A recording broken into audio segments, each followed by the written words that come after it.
is a process of firing clay, specially formulated clay, that's engineered to take tremendous thermal shock.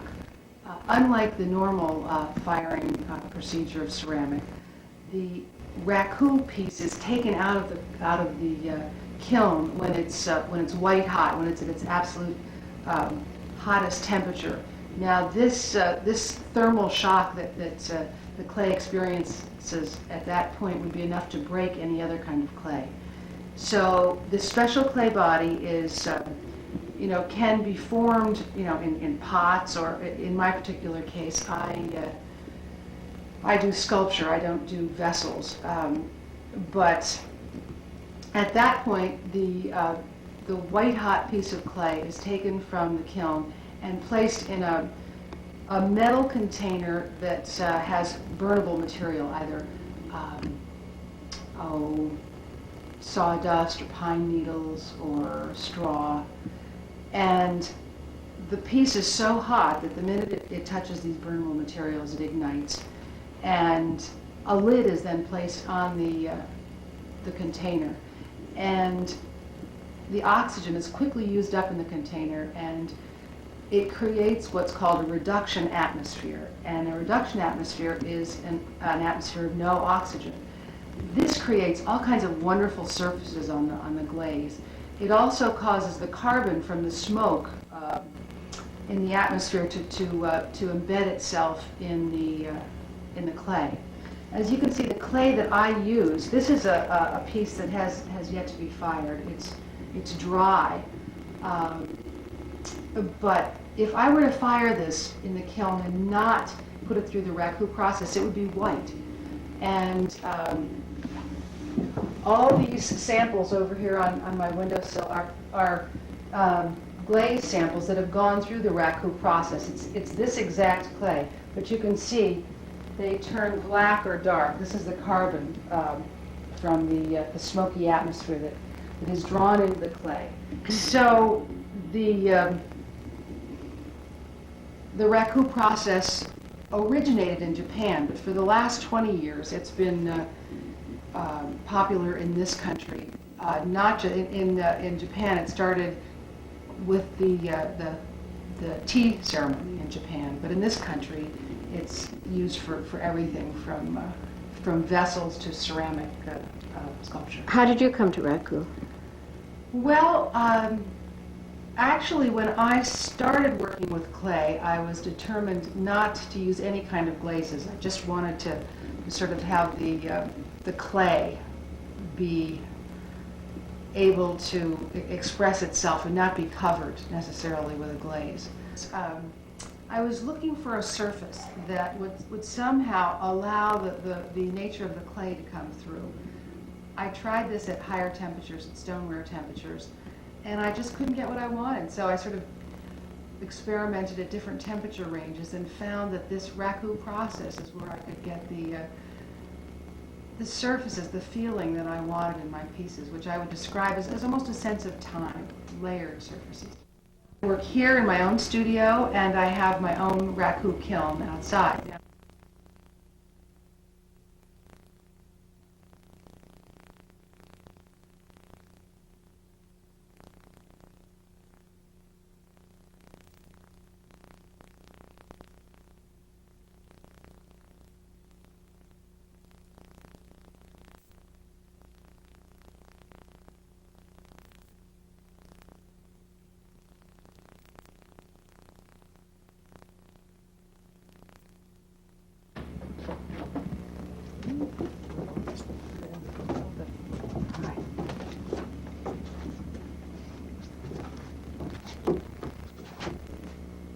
Bag wall, which is a wall of bricks that will protect the piece from the direct hit of the fire.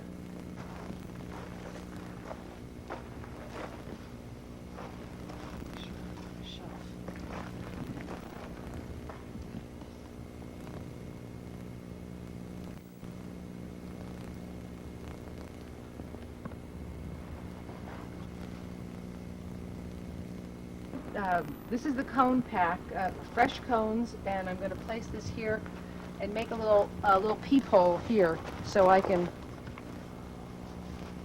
tell when the piece is ready. Now I'm going to brick up my kiln, and these are incredible, very, very light, very refractory bricks that I just build up to the size that's necessary for the piece. So every time you fire, you have to build your kiln and take it apart. Yes. Yeah, you have to be careful because it's a real obstacle course around here. All these old bricks left.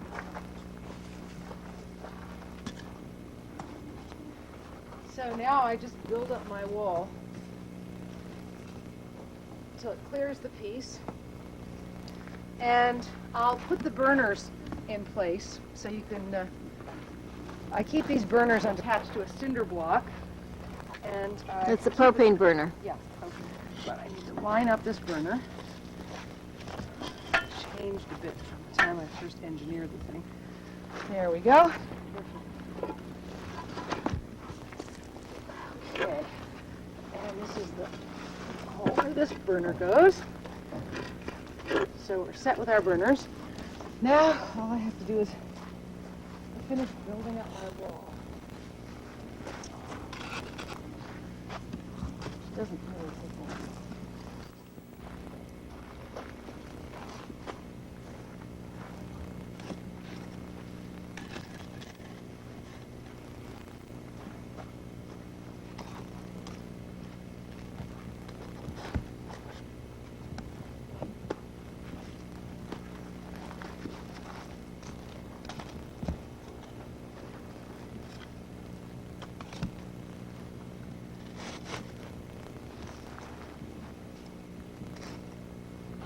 Then I'm going to put the lid on. My lid is made of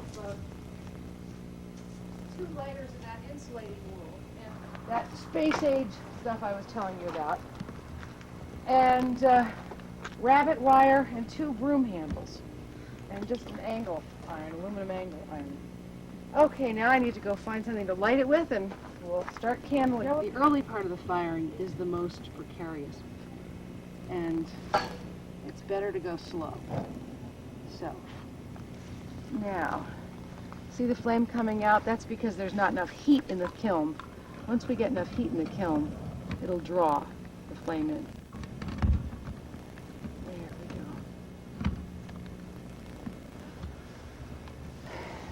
go. Okay. We're set.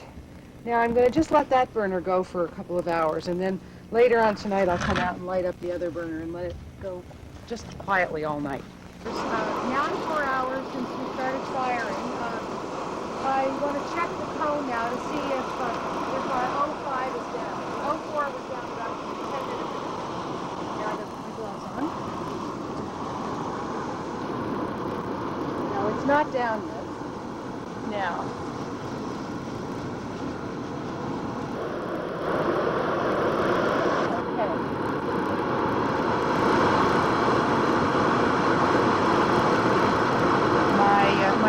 Down, so I'm ready to, it's done, ready to review. Okay, we have cone 05 down, so the kiln is ready. And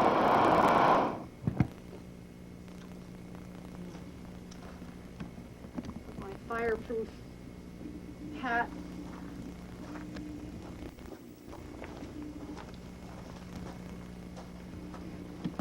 Protective jacket on. How hot is that, Pamela? It's a bit over 1,800 degrees, not quite 2,000. Fahrenheit. Yes. Okay. Burner's out of the way so I don't trip over the wrong glove. Pipes.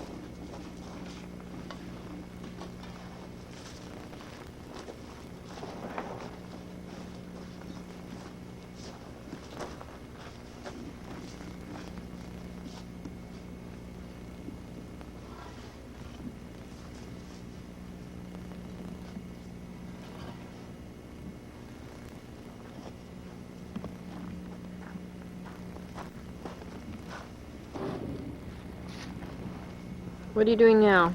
Now I'm going to open the kiln, and we'll cross our fingers that the piece came through. And I have to move the lid over to a safe place away from my activity. Carefully balance it as I do this.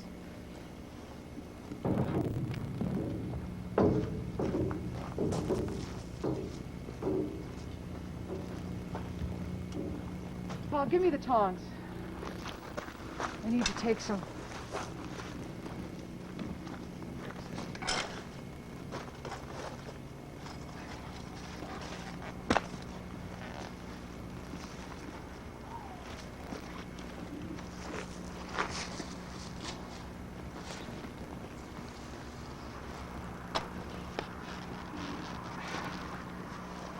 Okay. Now, Paul. All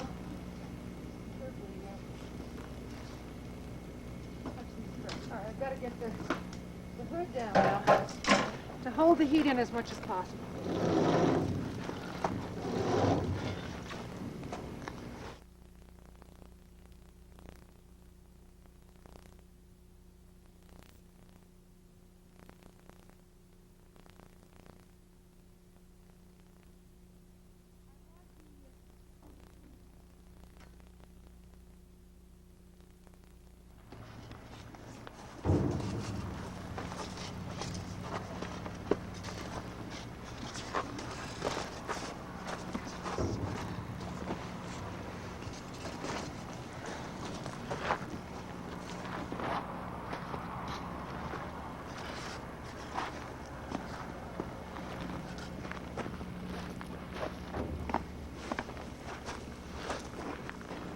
Hitting a brick here, which I'm going to have to remove as long as I can, or as much as I can, before I reduce it.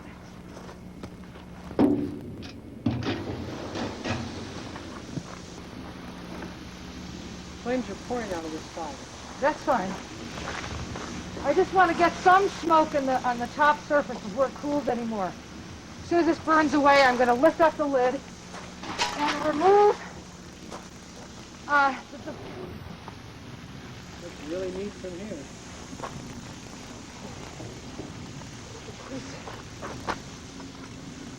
out of the way. Just out of the way.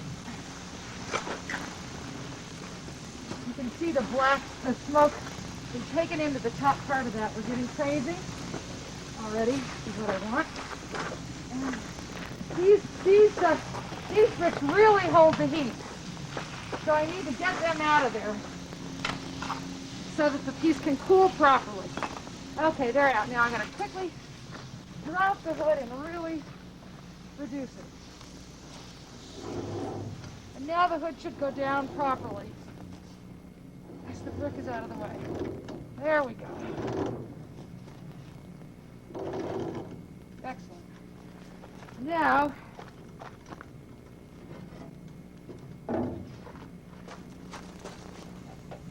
You're adding more wood shavings to the kiln? yeah. I really do a lot. Seal it in, try to block out the oxygen now. Seal it with the wool. And let the carbon give us all those effects. Make the stripes black.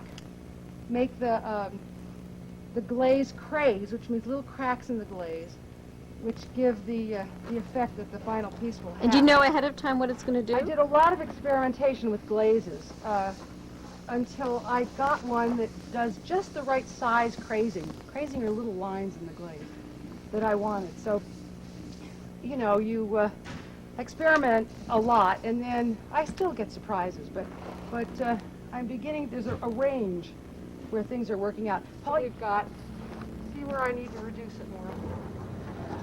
Or not.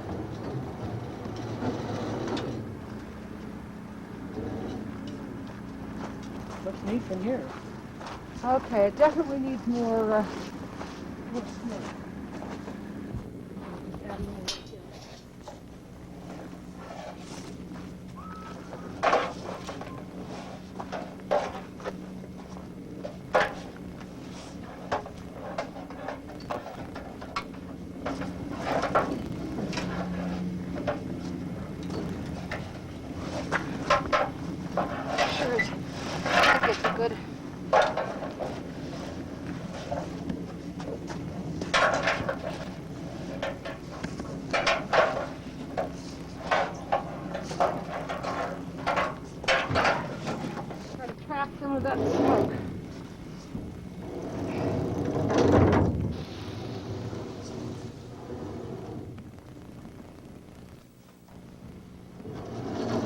What are you looking for now? I'm looking for good blacks. And I got them. I don't have great black right there. They're right there.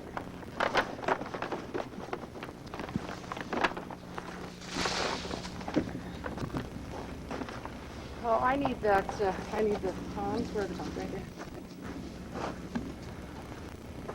Okay, okay, I've got, the faces is good. I've got good blacks, and I think we're in pretty good shape here. We hope. You don't leave a lot to chance. No. And the thing about sculpture is, it's not like pottery where you can sort of get a system for a piece. Every piece is different. So I really have to sort of wing it and let that smoke a little longer and learn from every piece. And one is never like the other. Yeah. Okay, we're gonna. Now, Paul, I need the hose. What I want to do now is freeze the effects that I've gotten. I'm not going to put water on that leg because I don't want it to. But I don't want this face to reoxidize, to lose my black that I've gotten. Try to put the water on evenly over the piece, the whole piece, so it cools evenly.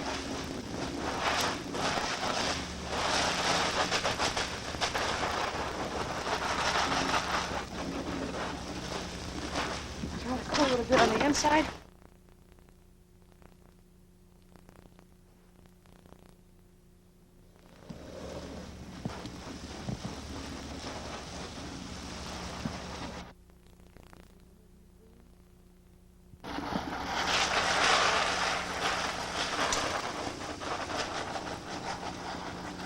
Actually, those are crazings that just show up better because I'm washing the grit off, and the water makes it show up better. Okay, now I don't want to. Just a little bit.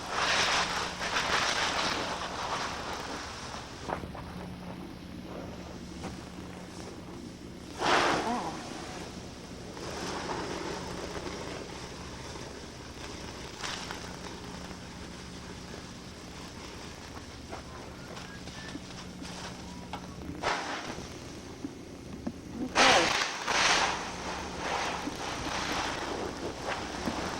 We've got it. Now. He's a beauty. You know what you're going to call him? Or her? No, I don't know what I'm going to call her yet. It's a her, I think.